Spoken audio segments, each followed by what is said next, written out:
Race in the mass media can be divided into 5 different categories. It affects adolescents, network television, women, advertising, and the U.S. Census. Throughout this video, you will see how racial issues affect and reflect today's society as portrayed in the media.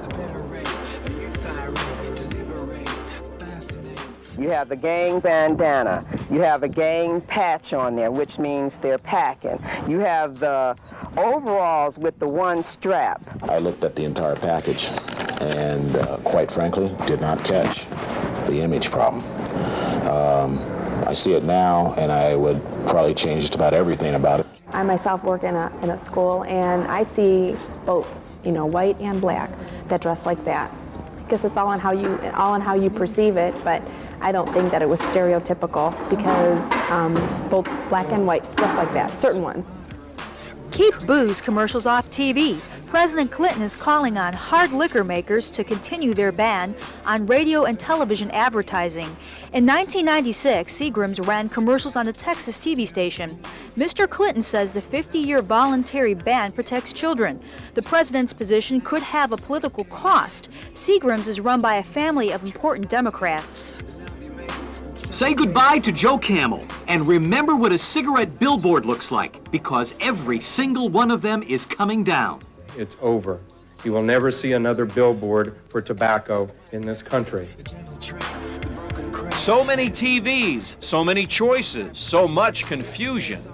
There it is, corner of the screen. Not censorship, more of a guide, but many in TV are raising the censorship question. Controversial advertising has always been good to Calvin Klein. This time, however, facing criticism that his ads bordered on child pornography, Klein is backing down. Advertising industry insiders say all the publicity could spark a buying spree among the very group Klein is accused of exploiting. RTA tried to fight it, but the courts say that because of free speech, they have to allow a group which wants to legalize marijuana advertise on buses. The National Organization for the Repeal of Marijuana Laws already has signs on some buses. Now RTA and ad agencies that sell the space are trying to counter those ads. So as you can see, adolescents can get the wrong impression from ad campaigns. The TV ratings cannot help racism, and the Calvin Klein ads discriminate with only white models in their ads. Now advertisers want to advertise illegal drugs. I guess the White House better hurry up on booze and cigarette laws as well. American youth will only grow up in a society with disorganization and racial injustice if the media does not stop its sensationalism. Racism is the power, the ability of one group to use that power over another group because of the color of their skin. Do you think race relations in the United States are getting better or worse? A Fox News poll shows an overall of most people think it's getting better. Of the people polled 4 months ago, 59% thought racism was getting worse. Today, only 36% of those polled believed that the problem of racism is growing. Racism for the Hispanic population is also growing, and it reflects in some of Hollywood's biggest stars. Rosie Perez's generalizations about various Latino groups has one of them asking for an apology. A Mexican-American rights group was offended by an interview the actress did with Vibe magazine. Perez is Puerto Rican. She is quoted as saying, "Cubans look down on everybody. Mexicans hate Puerto Ricans. Brazilians are above Mexicans." The interview appears in the December issue of Vibe. The main ingredients that we were missing in our cultures right now is any kind of roots. It's as if the African American over the last 400 years hasn't been able to participate. It's as if the Latino hasn't participated in the growth of the United States of America. The Asian, the indigenous people are non-existent. I mean, you try to get the culture into the root. A tree cannot grow without roots. And you can bet there's going to be no tears shed when the moving van pulls up to one Chicago family's home. That's because their neighbor claims the family has inflicted years of racial insults, obscenities, and death threats upon them. The family of African and Puerto Rican descent filed a $10 million racial harassment lawsuit against their European descent neighbors. The accused family, which denies the allegations, has put up a for sale sign. Lawyers on both sides say it is a fair settlement. The feuding families have been neighbors for 9 years. Racism is most often observed by older American adults. than by young people these days. Right now, there's a bigger communication and generation gap in this country than there's ever been. For the first time, you have a generation of people that are really afraid of kids. I think the cultures have come together with young people, and there's an understanding of one another. You mean the older generation, white generation's afraid of young black people? 40 and over, black or white, they're just, in a whole different world. If you check 25 and under, black and white, there's at least an understanding of each other as far as the background sympathies go. Now, when it comes to employment applications, some people feel this way about the race issue. When it comes to race with jobs, that if you can do the job, if you are more apt to do that job, then you should get the job, and not because of what color you are, or if you are a minority, or if you are a woman. It should be the best man for the job. Quick question, do you think white people should pay reparations for slavery? I think the government and the country should pay reparations definitely for slavery. When you take away the privileges of a people, you definitely got to replace it with some benefits. So reparations is definitely a key component on our existence here. Now, why? Why? Yeah. I explained, when the people have been denied for 300 years ever since our existence here, and then all of a sudden they say, okay, you guys are free for 100 years, it only makes sense that you fill it up for what was taken away. But you're talking about 100 years. How many white people alive today benefited directly from slavery? How many committed slavery? I'm pretty sure the statistics would say, well, this is an environment that's controlled by everything else. Brother Almo said, plain and simple, as black people here or other minorities here, there's simply no roots in education. There's no economic control. There's a disproportionate ratio in jail as far as young blacks are concerned, or the road to jail, so as opposed to college. So until an understanding of a people comes along, you'll always have these problems. Chuck, under this formulation, I deserve reparations. Women were discriminated against. Asian Americans were discriminated against. Black women were slaves. The point is handing someone a check that we've learned. Chuck, you got to speak. Let me speak a little bit here. Handing someone a check, unfortunately, we've seen over the past 30 years, that alone doesn't solve the problems.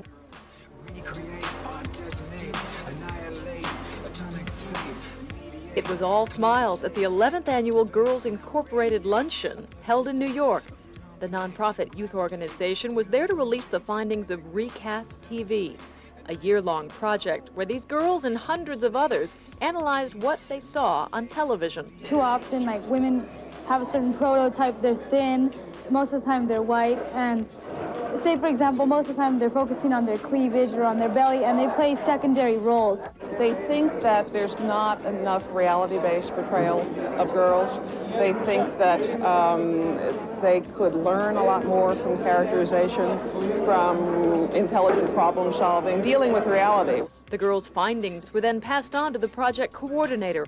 What we're doing there is attempting to join with the writers, producers, networks, the Television Academy, in trying to influence programming. Fellow honoree Nichelle Nichols sees herself as a groundbreaker, having played a strong black woman on Star Trek. I was going to quit the show. I had the good fortune of meeting Dr. Martin Luther King, who said you cannot do that. You have the first non-stereotypical role in television, and you've helped to change the face of TV forever. Barbara Feldon's pride still shines for her Get Smart role. She was one of the first characters that was written as someone who is strong, smart, and bold, which is the theme of Girls Incorporated. And images on commercials count too. I will learn what it means to be strong. To be strong. Nike scored points for stressing the importance of sports. Everything that I've learned from sports, I can apply to my life outside of sports.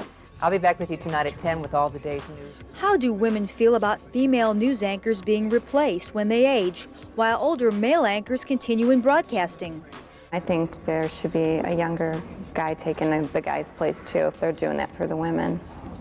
Because you like seeing, as a woman, you like seeing the young guy, or you like the young guys too? You don't want the old guy in there with graying and his hair falling out or whatever? Or... I'd rather see a young, nice-looking guy on TV. Women seem to be taking a back seat when it comes to the front page coverage.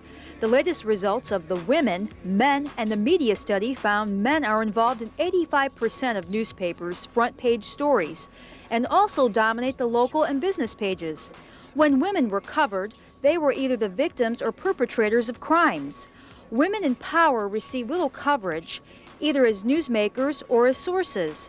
The only somewhat encouraging news was that women had 35% of the bylines, up 1% from 1995. If you've taken a drive through Cleveland by way of Pearl Road, then chances are good you've seen the latest billboard created by Russell Sysak of the Harry Sysak Sign Company. The not-so-flattering cartoon of an African-American boy eating a slice of watermelon is supposed to be plain dealer radio critic Roger Brown. The copy that accompanies the pictures are even less flattering. They include uppity Negro and suggest that most of Cleveland's African-American community can't read because its education was provided by the public schools. Brown launched his own attack against the billboard in a morning column entitled "Wake Up to Ugly Racism." Turns out others interpreted the billboard the same way. It hurts me. I wish I could understand this gentleman's point of view. This type of illustration shows that people aren't able to accept others because of differences. And why is it if I go after one black guy, I'm stereotyping a whole race? I guess they don't understand parody or satire, although plenty of I found Sysak at work in his shop behind the controversial sign. He denies his handiwork is an indictment against all African Americans. His only target, he says, is the radio critic with whom he disagrees. I just gave him a little taste of his own medicine. So right away, he's got to turn it around and say, "Oh, ugly racism on the West Side." And it ain't. It's my way of criticizing a guy who I thought was criticizing somebody I like. Look at it. It dehumanizes a proud race of people. It trivializes us. First thing I got called here when I got off the bus was Chief. They want the chief to go the way of the dinosaur. They won't rest until one of the world's most popular logos is extinct. I drive around, I see this logo, I'm offended by it, and when I see the one that was made in 1947, I'm outraged. Because we don't look like that. We're people, we're not mascots. That's the message we've heard in protest since the 1950s. Well, now the protest is taking a new and highly visual tack. The protest statement will start going up on 4 or 5 billboards around the town beginning tomorrow. And here's what thousands and thousands of Clevelanders will see. Cleveland's pride? Nope. Cleveland's shame, they say. Now, the Indians have said for years the logo is meant to honor, to respect. These Native Americans say that's not reality. I learned a story about a young lady who was in the school system here, and she moved back to the reservation because at school they were calling her Miss Wahoo. I mean, you can imagine how a young lady would feel about that. It has nothing to do with baseball. It has something to do with a race of people and discrimination and racism. And this is not a one-shot deal. Another batch of billboards is on the way. Little baseball history, I found out Cleveland Indians were originally known as the Cleveland Spiders, and around 1910, a Native American called them, wanted the name to be changed to the Cleveland Indians. I know people on the reservation doesn't even care about the Cleveland Indians. I have, they want Cleveland Indian shirts or Baltimore or Brave shirts. They like to have them. They don't see anything wrong with that, unless you're, making comments to their culture, their nationality, or their religion, making comments about that. Then there's something to talk about.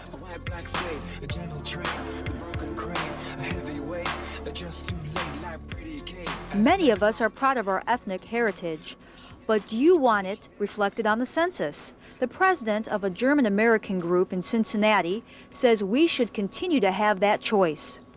The U.S. Census Bureau is considering scratching race from its long-form questionnaire in the year 2000. Officials say knowing the country's racial makeup is more important than its ethnic background because of civil rights mandates and ensuring the minority vote doesn't disappear. But critics reply that maintaining cultural diversity is important for the nation. The next national census is less than 3 years away, and that has federal officials thinking about issues of race. Should the census have categories for Creoles or Arabians? Are Hawaiians considered Pacific Islanders or Native Americans? And how can people with parents of different races be categorized? Right now there are 4 choices: American Indian or Alaska Native, Asian or Pacific Islander, black and white. A decision about changes would not come until next year. Did you know that there's a study done by 4 college professors that claim the white population is not classified correctly? So what does this mean if you're white? Do you want to be called Anglo, Caucasian, Euro-American, European American, WASP, white, or white American? Here's a question from my personal point of view. When the government eliminates the census questions, possibly in the year 2000, what are we to do? Well, I guess we'll just have to go on being people.